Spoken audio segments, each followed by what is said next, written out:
Terlihat pria berwajah sangar ini sedang berjalan di tengah kerumunan orang. Namun siapa sangka ternyata di tangannya terdapat sebuah senjata api.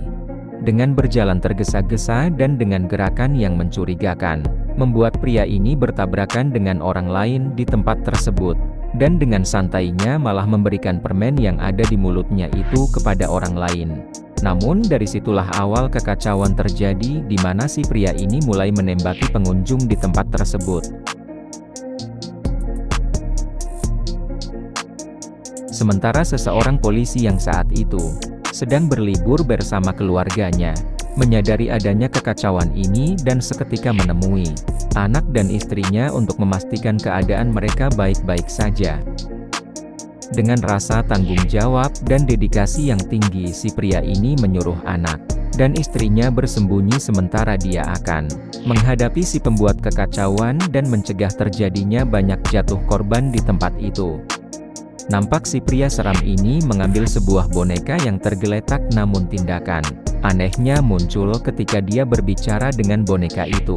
Seakan boneka itu mampu mendengarkannya dan bisa berbicara dengannya. Melihat peluang ini, si polisi itu pun berpindah tempat demi untuk bisa membidik pria tersebut dan menghentikan perbuatannya. Namun si pria jahat itu nampak tidak menghiraukan polisi ini ketika si polisi memerintahkannya untuk menurunkan senjata api tersebut. Yang hal ini seketika membuat suasana menjadi lebih mencekam karena si pria yang seperti orang tak takut mati. Dan sekali lagi si polisi ini mengancam akan menembaknya jika tidak menurunkan senjatanya. Namun bukannya takut, si pria jahat ini malah menantang polisi itu untuk menembaknya. Seraya berkata bahwa engkau adalah sang penjaga, sembari diulang-ulang. Dan hal yang mengejutkan pun terjadi ketika si pria jahat ini dengan gerakan cepat menembak polisi tersebut. Namun beruntung tembakannya tak mengenainya, dan dengan cepat dia bersembunyi. Namun sesuatu hal mengganggu fokusnya ketika ternyata tepat di sebelahnya terdapat gadis yang sedang menangis. Meski sudah berusaha mengingatkan, namun apa daya, nyawa gadis itu tidak bisa tertolong, mengingat si pria jahat yang memang berada di dekat mereka.